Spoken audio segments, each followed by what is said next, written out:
guys, so we are simulating a touch and go, basically just touching the stern to the dock and essentially dropping your partner off or collecting some friends. So what we've done to prepare for that, I've actually just got Tony out on the transom. He's collected a roaming fender, and that's in the fender storage locker on the starboard aft side. And then I've actually opened the door so I can see the transom. And now that this other boat has gone, I've got some clear dock. So what I'm going to do is actually spin the boat around. It's blow on today, and we'll just get the boat moving. I'm just using the throttles.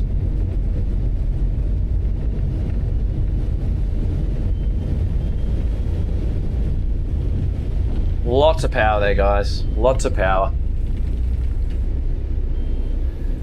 Okay, I'm gonna wait till I've got clear viz on the stern, and I'll straighten the boat up. I'm just gonna check my rudder angle indicator. Okay, center the rudders. Cool. All right, Tony, I'm gonna back it in, mate. If you just be my eyes on the stern, and I'll communicate with you. So what I'll do, I'll just have a hand on the thruster. Now I'll just have my head locked on the destination, and as hopefully you can see through the camera here, I can see frickin' everything. I'm not looking from side to side because I want to have a real good feel on my final destination. So I'm just totally laser focused on the stern, and then as you may see, I have a hand on the bow thruster, so I'm not actually using, because I've lined the boat up, I'm not actually using the wheel. And then Tony's going to start calling my distances. I'll just check that other boat. We're all clear of him. Thank you, mate. We're not going to touch.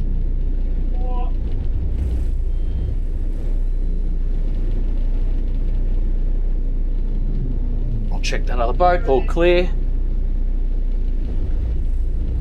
And here's where you want to stop and park, as opposed to park and try and stop. So see how the amount of control I have available to me right now by just keeping a close eye on the transom.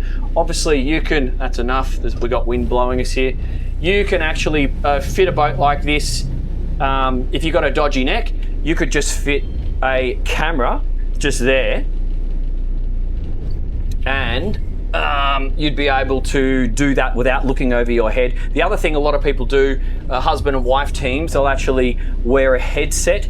Not completely necessary on this boat, however, I can understand the justification. If you're hard of hearing, or if it's just a really windy day, you may just benefit because the person out on the transom, more than the person here at the helm, I'm just going to get in front of this tourist boat, may not be able to hear you because of the wind over the decks. So that might just make life easier for the two of you. Anything you can do to make life easier for the two of you in that scenario is happy days. And essentially, it's not a stressful scenario. You can even, without an aft camera, still reverse the boat, hold it next to a dock, and board friends and family without the assistance of someone else, if you know what you're doing and if you pick a suitable dock, because we just did that in a blow-on situation and it wasn't a drama. All right, let's go test the anchor. So we've anchored in this, what is actually quite a windy and tide affected location, but come in and have a look how the setup is done. We have our safety just in here. This is your windlass handle. That's to work the clutch if you needed to tighten it. We operated it from the helm. However, you do have foot pedals just there, so you could do it from the bow. I came up just because it's the first time I've anchored this boat, just to see if I needed to put any forward pressure on it. You might need to on this anchor, but it seemed to be okay. Storage for a few bits and pieces. These are all on gas struts, and then you can see stainless chain, deep locker, and deck washdown just there. Essentially, it all works fine. And I like how we do actually have the possibility to close all of this up, because from a mate's perspective, mates who don't boat, now nobody is going to hit their toes or walk on stuff. Kids, mates, I really do see this design as one being focused or being suitable for the guy or girl who wants to run the boat primarily by yourself. That makes life a little bit easier. Obviously pulling up mooring lines, with this stainless all the way around, I just pull it straight up and onto the cleats. That gap's a little bit small for going through the cleats, but I don't see why you would need to. I would just go straight onto the cleats, so that's not a problem. Let's go aft and show you how the tender deployment system works. All right, so I'm just going to do a quick demonstration of the tender deployment. I operated this tender garage door by the switch here. You essentially could do most of this one-handed if you needed to. I would suggest, if you've got kids mucking around down here, deploy these safety what do you call them? Safety supports, because you've got two worm drives holding this door up, but I wouldn't like kids and a whole bunch of people standing on top of that. Just from a safety perspective, it seems logical. Okay, so we had these connected on and I've just undone them. Essentially, you've got the winch controlled here. Just give it a little bit of out and basically you can just pull the thing out. This is, look, I'm just pulling it out with one hand. This is a small rigid tender. I've got some waves here and got a little bit of tide, but even now it's controllable. And if I just imagine this, if you've got a dog which you are taking to the beach for a pee, you could load the dog on, whoop, whoop. We've even got that overhead hatch forward, which allows us to throw all our other stuff in the bow of the tender already. And from loading a people or dogs, I'm thinking dogs, you can chuck them in now. And then all you need to do is release this a little bit more. Now I can get in, undo the clip, hold on to the painter, and then control the boat with the painter, bring it around to whatever part of the platform I choose. And it all sort of works. And then if we are bringing it back on board, see that felt on the bow of the tender, it hits this roller just here. And even now, with a little bit of tide and some waves, I can control everything. And look at that.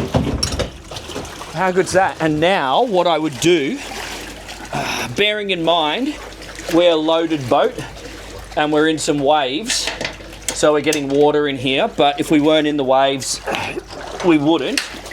And then just put this in here and here.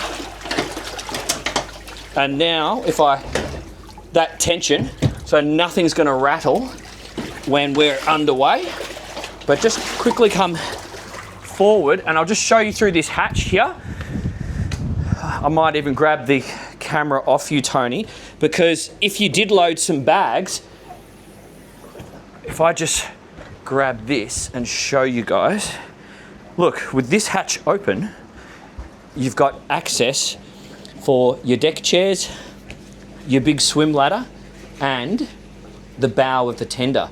So I would just chuck stuff in there. I would literally just chuck rubbish in if necessary, if I was taking it ashore or whatever, and load it in that way, then peoples and dogs at the back. Seems logical. Okay guys, we're going to trial the Inshore fuel flow and speed on this part of the test, and then we're going to do the offshore after that.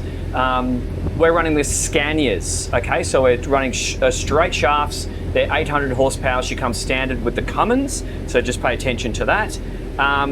We have, I've got my RPMs over here. I've got my fuel flows. They're going to be in litres per hour.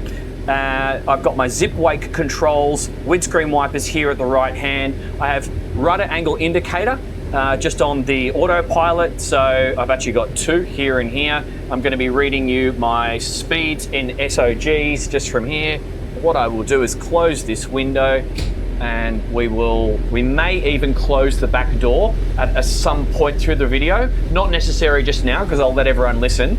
Because for big straight shaft drive diesels, these are like the commercial Scanias, are the engines that all the commercial fishermen use in America. You see all the fishing boats running big Scanias. So there's a reason for that.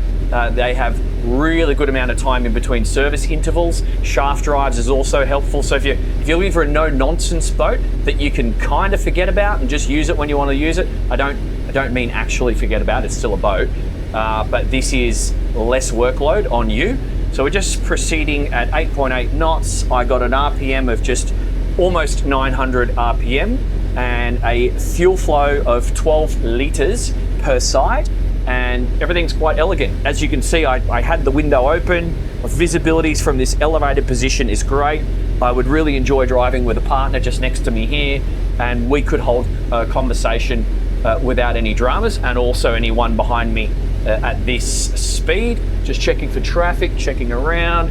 What I'm going to do is just get the boat straight up on the plane, and we'll try a slow speed, but I think it actually prefers 24 knots. So I'll get it to 22, and I'll just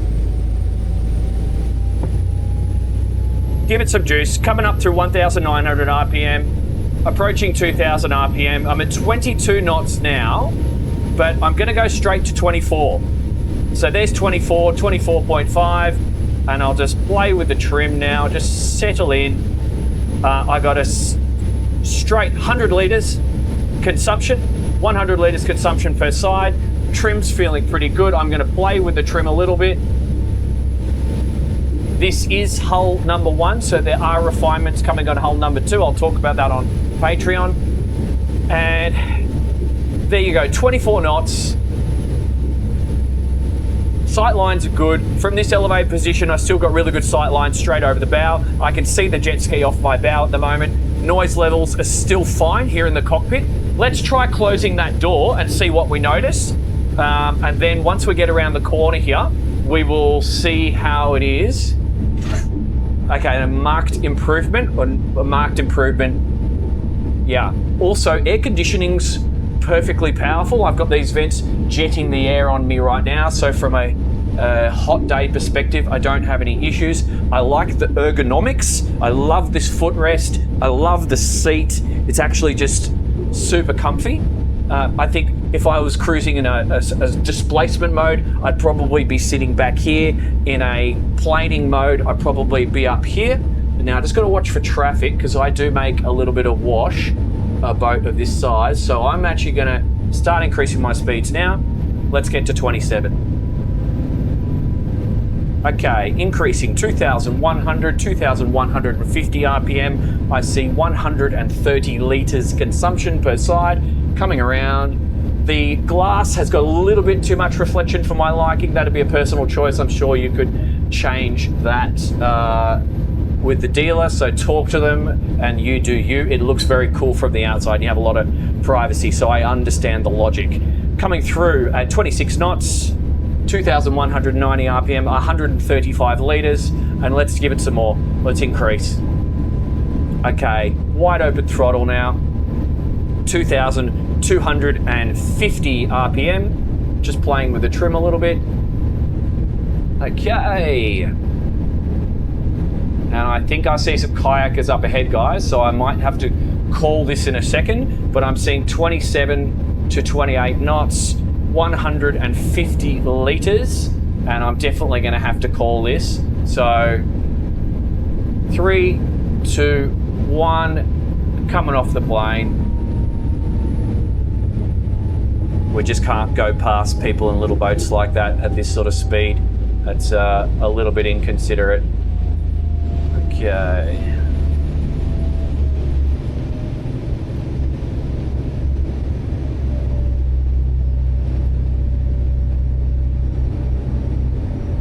Little tinnies, yeah. Everyone wearing life jackets. That's not a smart and gentlemanly thing to do. So, what we'll do, we'll proceed a little bit further. We might just cut a turn a bit earlier before we get to these tinnies, and then just test it in the other direction. We are in a tidal zone, so I like to test it in both directions whenever possible. And so what I'm going to do, are we clear for traffic all around, Daniel? Just do you see anyone behind me? 2 eyes is better than 1.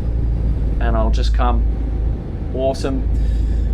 Coming off the plane, or off, slowing down my displacement mode, I should say, because I was already off the plane, getting distracted by all these. What are they doing? Why are they all just hanging around there in tinnies? Okay. I'm gonna stop. A couple of girls on the beach there having a good time. And I want to try and get ahead of these guys as much as possible before they cause me any delays. So I'm still transverse thrust there. Okay. A little bit of power and this is going to be a great boat to maneuver around. We haven't done this part of the video yet, the close quarters maneuvering, but feeling the power just there with these props. Oh yeah, I can just see myself picking up friends from the Marina because that's controllable. Awesome. All right, just feeling the displacement mode. 9 knots. She seems really happy at 9 knots. Your fuel consumption's bugger all. 18 litres a side, and if you actually back it off just quickly, just for a second, at idle forward, she still does 6 knots, and the fuel rate is all the way down to 4 litres a side. That's interesting. 4 litres a side, and even if you just take it to 800 RPM, at 800 RPM, we're at 25 litres a side, and you're just doing a healthy 8 knots. Very social, because everything happens at slower speeds. But we're not going to do slow speeds right now. We're going to go fast. Oh, there's some weather out there to the west. See what's going on there. I'm just going to wait for this jet ski to cross my bow. Once he has, I'm going to accelerate. So the drone shots are not going to match up exactly with what we're doing here, but that's what you get with boat testing. I'd rather be safety first, polite second, and just don't be a galah in general. Okay, we're going to be good to go. Straight up to 24 knots. The hull feels good there. Lots of power. I like these Scanias. They feel torquey. I like the response of the shaft drive from what I just felt there.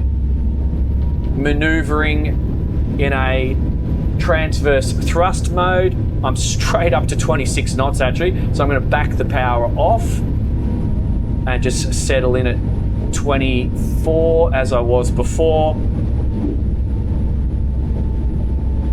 Okay, 23, 24 knots, seeing just a solid 100 litres a side. Coming around the corner here. Sight lines are all good. I mentioned the tint of the glass, but that's easy to change. Other than that, your sight lines are excellent. Even looking around the windows here, when you are on the plane, you've got a bit more bow up. Seeing immediately out aft, this light provides a slight loss of visibility. You could resolve that with a camera if that was something that you needed to do in a busy waterway. Other than that, I've got full sight lines all the way around, big high glass, and I really like the opening window. That makes a big difference just from an enjoyment, but also connection with the water perspective. Okay, green on the right, red on the left, big boat traffic coming in my direction, so now's our opportunity. Let's go fast. And we're just going to go straight up to wide open now, guys, because we're going to have to come off the plane again soon. Keep green on the right, clear on the traffic, 26 knots and climbing, 27 knots, 2,270 RPM at 150 litres. That's the same consumption that we saw before. Remembering, or I may not have told you, we are a full load, 100% fuel in the tanks as when we left the Marina, and we've got equipment on board as well, so we are heavy ship. Okay, 27 knots. And coming off the plane, traffic up ahead, we'll just be polite.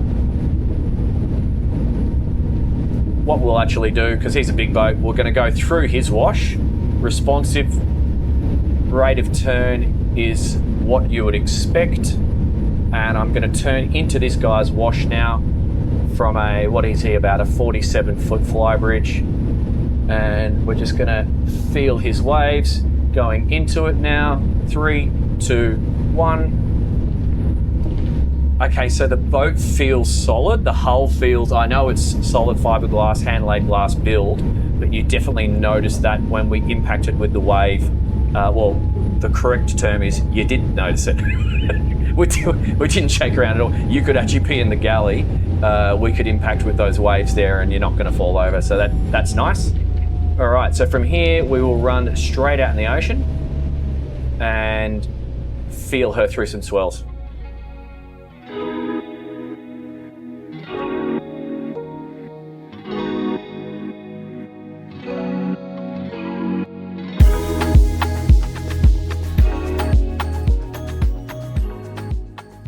All right, guys, the sun is starting to get a little bit low in the sky now. We're back in the ocean, sunny's off, and just giving you guys a little bit of a feel. It is a westerly today, so swell-wise, well, there ain't a lot of it. So you're just gonna get a sensation in the ocean. And I'm just going to keep the power up because it feels good. This boat feels like it wants to go 26 knots SOG, smooth through moderate, kind of low ground swell. There is waves, guys are surfing, but not much to speak of. This would be very happy transiting conditions. I've got the boys up ahead, so I'm going to turn before those. I'm just sitting on 2,190 RPM. I have a fuel flow of 135 litres per side, and I'm gonna kick it around to port pretty soon and just do a nice gradual turn. No one else is out here. It's actually just one of those beautiful times of the day. What I might do is accelerate through the turn just to see how she feels out here in the ocean. And clear, clear, clear. Let's do it. Portside turn. Bit more power. Swells coming in this direction, but as I said, not much to speak of it. I'm playing with the trim a little bit. Remember, this is a hull number 1, so there's always refinements that get made. Going through the waves here now on new hulls. So I already know a couple of improvements that they're gonna implement on this hull. And I'll talk about that on Patreon because it's somewhat irrelevant when you test the first hull, because they are always finding those little imperfections that can be worked on. But I'm just banking around it, maintaining my 26, 27 knots. So I'll talk about one of them now. They are going to get, because this is a hand-laid hull, they will have the capacity to introduce vacuum infusion on future hulls, which is going to reduce 2 tons out of the boat. So instead of cruising around at 27 knots now, which is almost wide open throttle at 2,300 RPM, 25, 24 knots at a fuel flow of now 115 a side, it's gonna be, with 2 tons less weight, it's gonna be a 30 knot boat for sure if you take 2 tons out of a boat.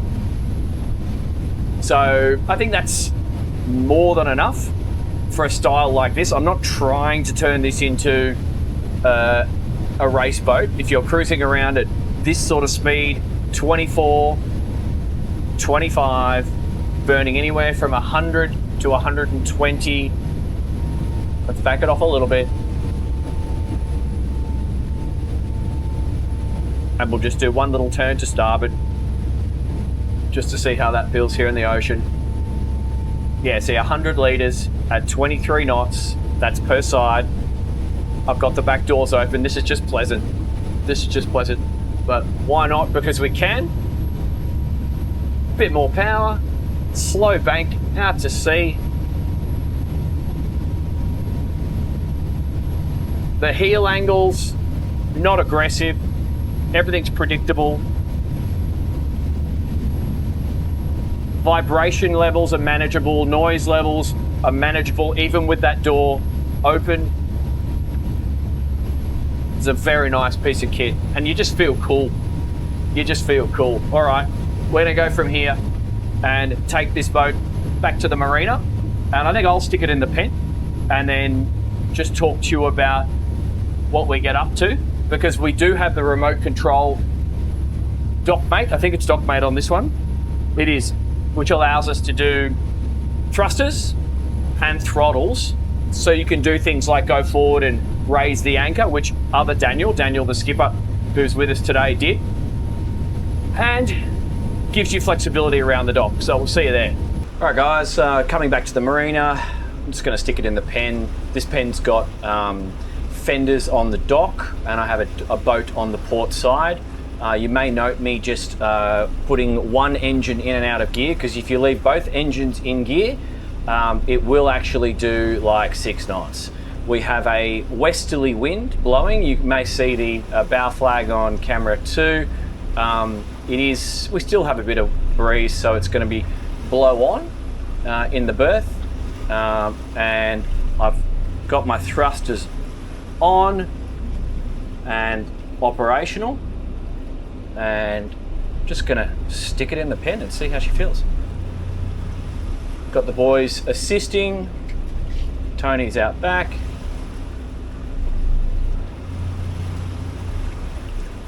Okay. All right, check my rudder angle and angle indicator. And I'm just gonna stop the boat now.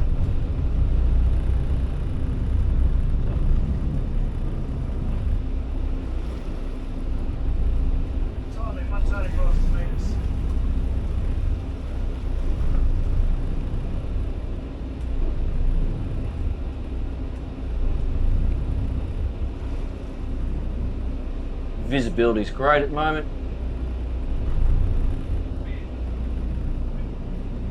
Okay, now swapping my head. No rush here. Thank you, mate. I'll just get her in then.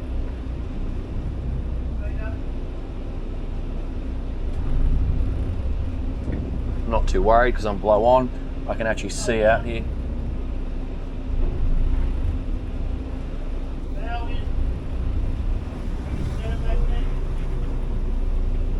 Okay.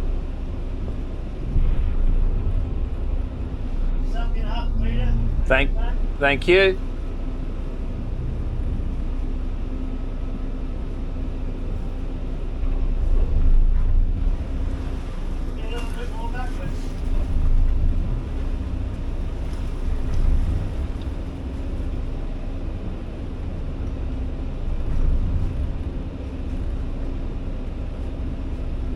That's the beauty of having this big opening window here. You can just hang your head out. Now I do have the dock mate, guys. I can literally just come in on the dock mate, but you don't really need to.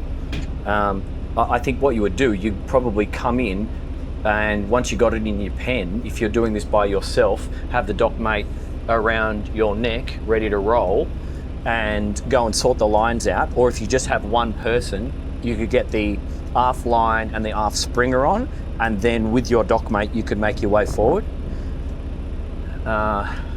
Super controllable, so you can put that down to a bit of a keel down the center line and heaps of torque from both props. So she is quite a predictable thing in reverse, and then really good sight lines, albeit a slight loss of visibility there, but it's not a drama because you can just do that. So very good. Let's wrap this video for you. Okay, I hope you enjoyed that, ladies and gents. I hope that was of some use to you if you are in the market for a gentleman's cruiser of around about 50 feet. By the way, that's the 40 in the background, already on my channel. Really cool boat. A couple of my friends even ended up purchasing one of those some years ago now, and they've been enjoying it thoroughly in Sydney. So that's the Evolution. Well, we are on the Evolution. How does it drive? How many people do you need to manage something like this, and where or what box would you put it in? I think it's pretty easy box, to be honest, so I'll get onto that in a second. This thing is very simple to operate. It's very predictable to drive. It tracks in a straight line, and as I just did, you can just stick it in a pen by yourself. Absolutely. The dock mate is there and it's useful. If you were, loss of visibility or in a tight situation, you can leave the helm and head back into the cockpit and run it with the dock mate, or come up to the bow. But do you need assistance operating a boat like this? I don't think so, not necessarily. If you are a boater and you've had a few boats and got a bit of experience, you can totally run this thing by yourself. Yes, your partner can get involved in the operation of the boat or the handling of the lines, but she or he does not have to. And I think that is a point that could be important or valuable to some of you who are in the market, because not every partner is interested in all of this. Sometimes it's just, I don't understand this, why? But sometimes it's just us who love to do the boating things, and other people are not that interested, but they'll happily come and sit on a comfortable lounge and watch TV in a beautiful place. And if that's what you need to create for your partner, to spend valuable time then together, then this boat's gonna do it for you. I'd absolutely run it up and down in the ocean. Very happy. You can feel the weight and the rigidity of the hull beneath. Very happy to run something like this up and down Sydney Harbour on a very busy day. You're just going to bash through the waves. And yeah, so that's all good fun. It's for the price. It's a very compelling argument. And what box does it fit in? It's very simple. It's the Down East Classics.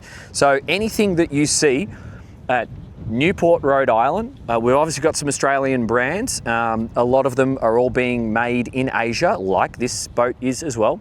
But anything of the Down East Classic style, you can put this in the same box. Obviously, the quality spectrum is going to be different from boat to boat, but as is the price.